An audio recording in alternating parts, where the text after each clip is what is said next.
నమస్కారం గురుగారు. శ్రీమాత్రే నమః.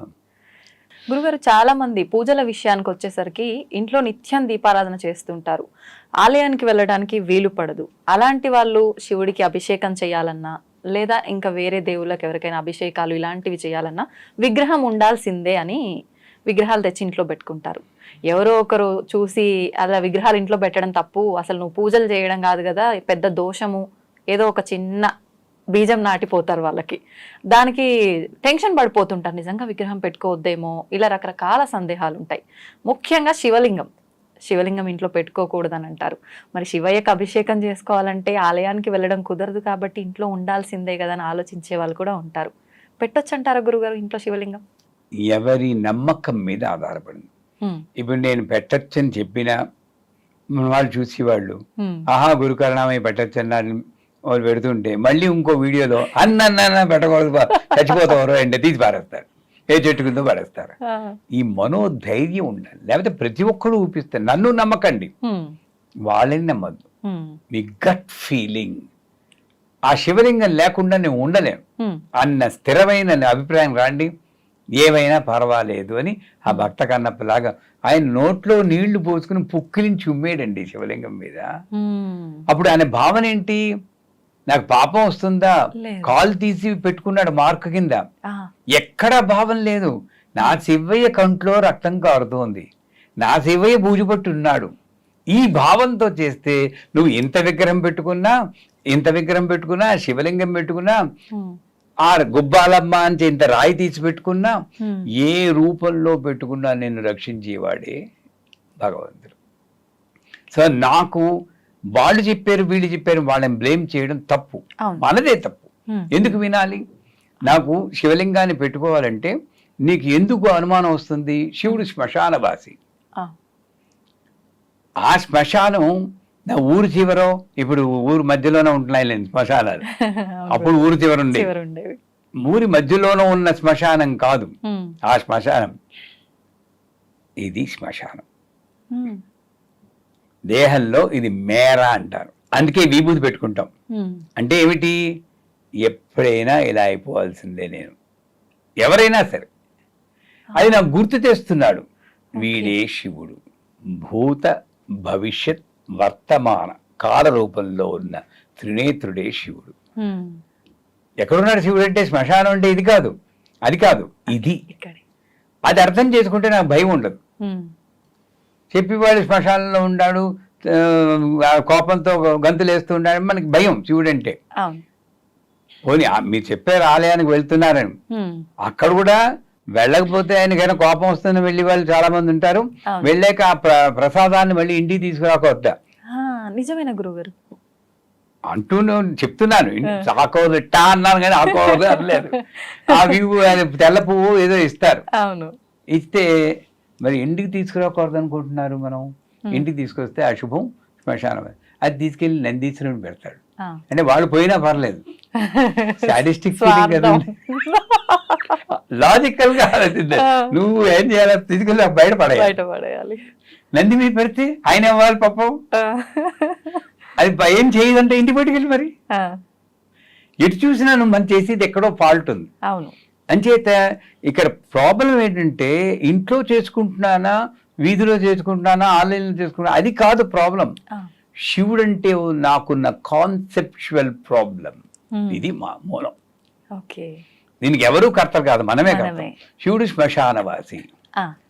శివలింగము అనేది తాంత్రికంగా వేరే అర్థాలు ఉంటాయి, కొన్ని చోట్ల కొన్ని చెప్తారు. అంటే ఆడవాళ్ళు శివలింగాన్ని ముట్టుకోకూడదు, అది పరపురుషోత్త సమానం, అలా ఇస్తారు నిర్వచనాలు. దాని గురించి మనం వెళ్ళకూడదు, తిట్టేస్తారు. అందుకని అలా చెప్పి శివలింగాన్ని ముట్టుకోకూడదు అంటారు. అసలు ఇంకొంతమంది శివలింగానికి అభిషేకం చేయకూడదు, రుద్రం చదవకూడదు, ఆడవాళ్ళు ఏం చేయకూడదు. ఇదేదీ కాదు. ఒకవేళ నిజంగా అదే నిజమైన ఏదైతే అవుతుంది, నేను ఆ శివయ్యకి అభిషేకం చేయకుండా ఉండలేను అని చిన్న శివలింగం తెచ్చుకోను. యాక్చువల్గా చెప్పాలంటే శివలింగంలో పానబట్టం ఉంటుంది. ఇక్కడ శివుడు, ఇదేమో ఫీమేల్ అమ్మవారు, ఇదేమో అయ్యవారు. హా. దాంపత్యాన్ని అభివృద్ధి చెందించేదే శివలింగం. శ్మశానం అనుకుని మానేస్తున్నారు మన వాళ్ళు. అవును. రెండూ కలిసి ఉంటాయి. ఇక్కడ అమ్మవారు ఉంటారు, అక్కడ అయ్యవారు ఉంటారు. ఇద్దరికి ఒకేసారి అభిషేకం చేసే అదృష్టం శివలింగంలో ఉందర్రా బాబు. ఎందుకు వదులుకుంటారు? చూడండి గురుగారు, నిజంగా ఎంత అర్థం ఉంది దీంట్లో, ఎంత మూర్ఖంగా ఆలోచిస్తున్నారు. అది మూర్ఖత్వం అనలేదు. అది కూడా ఎందుకు అనుకోవాలి? వాళ్ళకి పాపం ఎక్కడో చదువుతారండి, ఏదో చేస్తారు, బలహీనంగా కొట్టుకుంటూ ఉంటారు, వీళ్ళే తప్పులు చేస్తారు. ఇప్పుడు నాకు వచ్చి ఎవరైనా సరే నువ్వు ఇలా బాహాటంగా మంత్రాలు చదివిస్తున్నావు, చాలా పాపం అంటే, ఆహా అలాగా, మీ స్కూల్ ఆఫ్ థాట్ అది, నా స్కూల్ ఆఫ్ థాట్, నా గురువు ఇలా చెప్పారు, పర్లేదు, 70 ఏళ్ళు బతికేనా, ఇంకెన్నాళ్ళు పోతాం, బతుకుతాం, అంతే, గుండు వికలాన్ని బతికాం, బ్రహ్మాండమైన లైఫ్ ఉంది, వై షుడ్ ఐ ఫియర్? ఆ ఆత్మస్థైర్యం లేకపోవడమే లోపం. అంచేత అదొకటి. ఈ శివలింగాన్ని తెచ్చుకున్నాక సింప్లెస్ట్ పూజ శివలింగాన్ని చేయొచ్చు. ఎందుకంటే బోళాశంకరుడు అన్నాడు, అభిషేక ప్రియ అనుకోడు. కానీ విష్ణుమూర్తి అంటే కోపం కాదు, ఆయన్ని ఆరాధిస్తాం. ఏలకుల మాల పూజ అని చెప్పి చాలాసార్లు చెప్పుకున్నాం. ఆయన అలంకార ప్రియ. ఓహో పూలు దండలు వేసేసి భోగాలు చేసి అలంకారం చేయాలి, భోగాలు చేయాలి. అమ్మవారేమో స్తోత్ర ప్రియ. ఇందాకనే షూటింగ్ ముందు అనుకున్నాం, ఆడవాళ్ళని కాస్త పుడితే చాలు ఐస్ అయిపోతారు, అది తెలియక అభివరిస్తున్నారు మా వాళ్ళు అనుకున్నాం. లాజిక్ మిస్ అవుతున్నారు, లాజిక్ మిస్ అయిపోతుంది. కాస్త బాగుంది, ఆ చీర బాగుంది, చాలా బాగుంది అనుకుంటే అయిపోద్ది. అందుకని అమ్మవారు స్తోత్ర ప్రియ, విష్ణువు అభిషేక అలంకార ప్రియ, శివుడు అభిషేక ప్రియ. ఆ అభిషేకం కూడా ఆయనతో పంచామృతాలు పోయి అది పోయి ఇది పోయి అంటలేదు, మనకోదో వెరైటీగా ఉంటే బాగుంటుంది, తృప్తి కోసం చెప్తున్నాం. అందులో గంధోదకంతో చేయొచ్చు, గంధంలో నీళ్ళలో గంధం వేసేయచ్చు, విభూది ఉదకం అంటే విభూది వేసేయచ్చు, రుద్రాక్షలు వేసేయచ్చు, బిల్వాల పత్రాలు వేసేయచ్చు, ఆసకరికి మామూలు మంచినీళ్లు పోసైనా చేయొచ్చు. ఆయనకి కావాల్సింది ఓం నమ శివాయ, భక్తితో కృతజ్ఞత తెలపడమే. అది ఏమి సింపుల్ గా చేసుకోవచ్చు. అటువంటి శివయ్యని చూసి భయపడుతున్నామా? సో హాయిగా శివలింగం ఇంట్లో పెట్టుకోవచ్చు. విగ్రహాలు కూడా మనం అనుకుంటే రావు, కొనుక్కోం మనం. అమ్మవారికి దయ ఉంటేనే మన ఇంటికి విగ్రహం వస్తుంది. విగ్రహం ఇంతే పెట్టుకోవాలి, అంత పెట్టుకోకూడదు, ట్రాన్స్ఫార్మర్ తీసుకొచ్చి ఇంట్లో పెట్టుకుంటావా అని కొంతమంది చెప్తూ ఉంటారు. నిజంగానే పొరపాటు నేను ట్రాన్స్ఫార్మర్ తెచ్చి పెట్టుకున్న ప్రేమతో, వేరే విధవ నా శక్తి ఏదో తెలియకుండా పెట్టుకున్నాడు అని ఆవిడ చల్లబడి ఐస్ కూలర్ లా కాపాడుతుందని నమ్మకం నాకుంది. కాబట్టి నేను ట్రాన్స్ఫార్మర్ కూడా భయపడను. దానికి భయపడి వాళ్ళు అదో ట్రాన్స్ఫార్మర్ ఇది మామూలు అనుకుంటా. ఇది ఈ లాజిక్లు ఏవి లేవండి. అంతా ఆవిడే చేస్తుంది అని అనుకున్నప్పుడు, ఈ మాట్లాడించేది ఆవిడే అనుకున్నప్పుడు మనకి ఏది కాకపోతే అక్కడ ఒకటి ఉంది, ఇంత పెద్ద విగ్రహం పెట్టుకుంటే నాకు 4 కోట్లు వస్తుందని 10 కోట్లు వస్తాయి, అలా చేయకూడదు. బాగుంది కాస్త ఈ మాత్రం ఉంటే గానీ నాకు కనెక్ట్ అవ్వలేకపోతున్నా. ఇంత విగ్రహం ఉందనుకోండి, ఏం కనెక్ట్ అవుతాను దాంట్లో? ముక్కు మొహం ఏం తెలియదు, అన్ని అలుక్కుపోయి ఉంటాయి, వేళ్ళు సరిగ్గా కనబడవు. అంచేత అన్నీ కనబడేంత రీజనబుల్ హైట్ లో ఏ విగ్రహమైనా ఇంట్లో పెట్టుకోవచ్చు. రూపులో అమ్మవారితో కనెక్ట్ అవ్వచ్చు, శివలింగం రూపంలో పెట్టుకోవచ్చు, శాలిగ్రామం రూపంలో పెట్టుకోవచ్చు, ఏ రూపంలో ఒక రూపం. ఈ గిరిజనులు ఏం చేస్తున్నారండి, చిన్న రాయి ఉంటుంది, ఆ రాయిని పెట్టుకుని అదే ఆ నమ్మకంతో మనం చేసినప్పుడు ఏది చెడు కాదు. గురుగారు, చాలా మంది విగ్రహాలని పూజ రూమ్ లోనే కాకుండా ఇంట్లో హాల్లో డెకరేటివ్ ఐటమ్స్ గా కూడా పెట్టుకుంటూ ఉంటారు కదా, బెడ్రూముల్లో, హాల్లో, మనం కూర్చునే సిట్టింగ్ ఏరియాల్లో అలా పెట్టుకోవచ్చు అంటారా? తప్పేం లేదంటారా గురుగారు? మీరు ఈరోజు ఏంటి షష్టే సప్తమ తెలియదు, విరకాట పెట్టడానికే నిర్ణయించుకుని మొదలు పెట్టినట్టున్నారు. నన్ను అడిగితే అలా పెట్టడమే కరెక్ట్. లాజికల్ గా చూడండి, మనమేమో మామూలు ఇళ్లలో భార్యాభర్తలు వాళ్ళు ఏకాంతంగా బెడ్రూమ్ ఉండాలి, పిల్లలకి వాడికో స్టడీ రూమ్ ఉండాలి, వీళ్ళకో స్టడీ రూమ్ ఉండాలి, గెస్ట్కో స్టడీ రూమ్. పాపం విష్ణుమూర్తి, లక్ష్మీదేవి, శివుడు, పార్వతి, వినాయకుడు వీళ్ళందరికీ ఏకాంతం అక్కర్లేదు కదా. వాడి ప్రాణంతో ఉన్నారంటే ఒక వేర్ హౌస్ లో చేసి పెట్టేసుకుంటున్నాం మనం పూజని, స్టోర్ రూమ్. నన్ను అడిగితే సర్వదేవ నమస్కారం కేశవం ప్రతిగచ్చతి అంటుంది శాస్త్రం.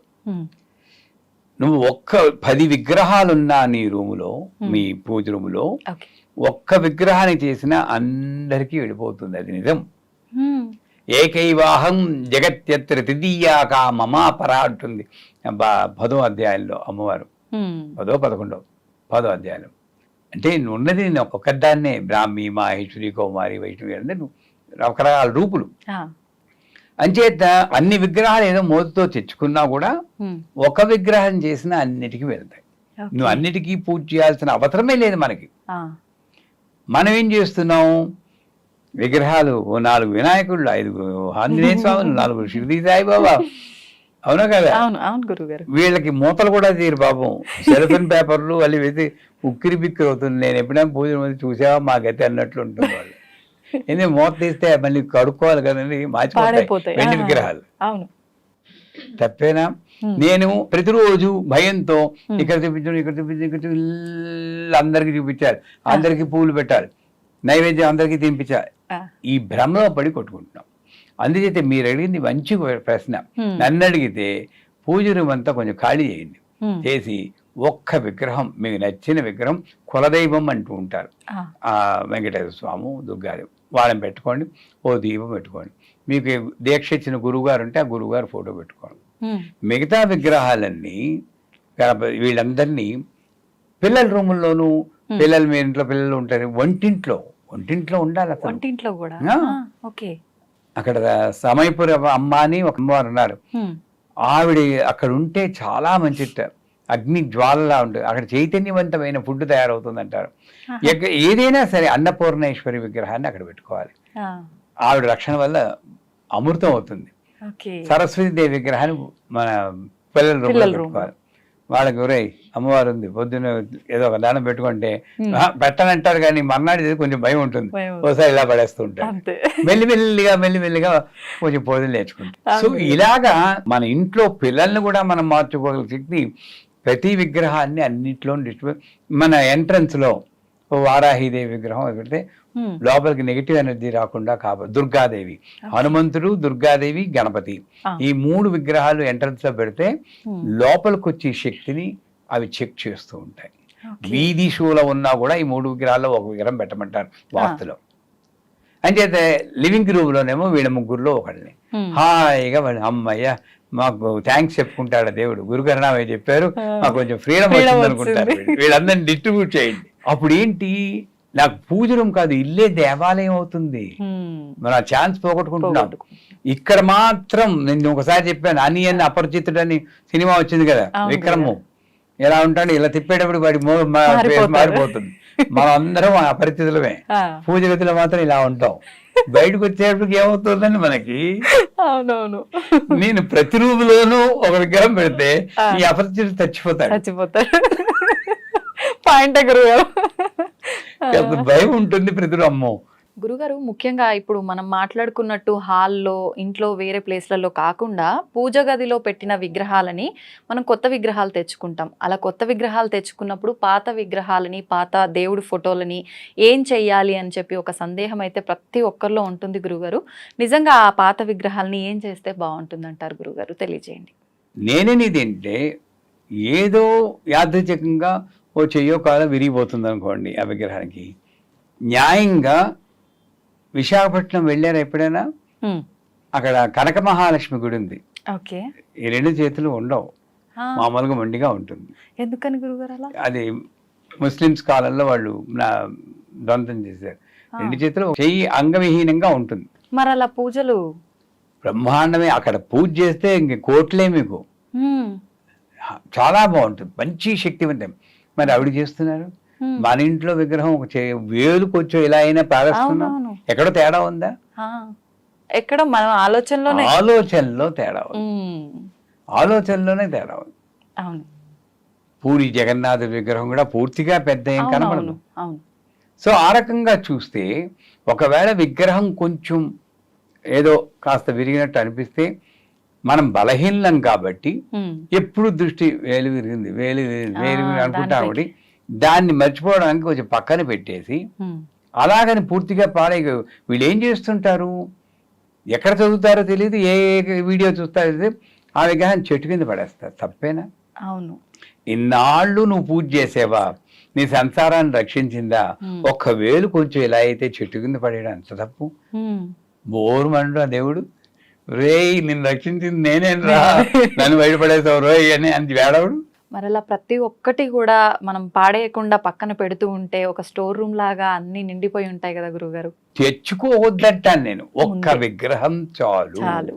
వాళ్ళు ఇచ్చారు వీళ్ళు ఇచ్చారంటే, నాకు ఇచ్చిన విగ్రహాన్ని మళ్ళీ మీలాంటి వారు ఏదో బర్త్డేకి వస్తే అమ్మ ఇది పెట్టుకు చేసుకోండి, చాలా బాగుంటుంది. ఓ మంత్రం కూడా చెప్పండి, హ్రీం మహాలక్ష్మి అని. మనకి ఇవ్వడానికి భయం. గొప్ప మనసు ఎవరికి లేదు గురువు గారు, అంత గొప్ప మనసు లేదు. ఎందుకంటే భయం నాకు. లక్ష్మీదేవి విగ్రహం ఇస్తే సంపద అంతా పోతుంది. నిజమే. సో నా సంపద నాకు ఇక్కడ లేదు, విగ్రహాల్లోనే ఉంది. అంతే. ఇవన్నీ కాన్సెప్చువల్ మిస్గివింగ్స్ అంటారు.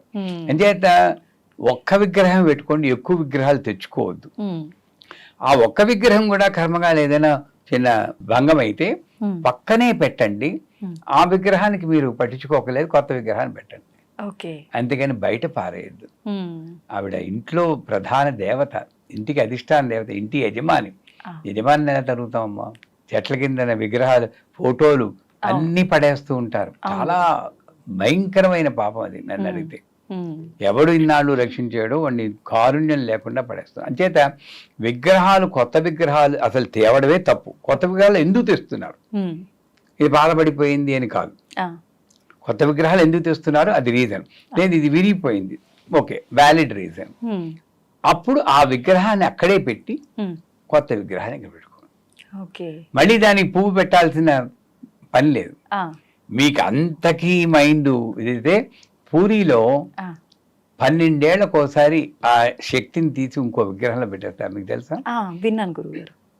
ఈ పాత విగ్రహాన్ని తీసి శ్మశానాన్ని తీసుకెళ్ళిపోతారు. అక్కడ భగవంతుడికి శ్మశానం ఉంది, అక్కడ పెట్టేస్తారు. ఈ విగ్రహం ఇంకా దీంట్లో శక్తి లేదు.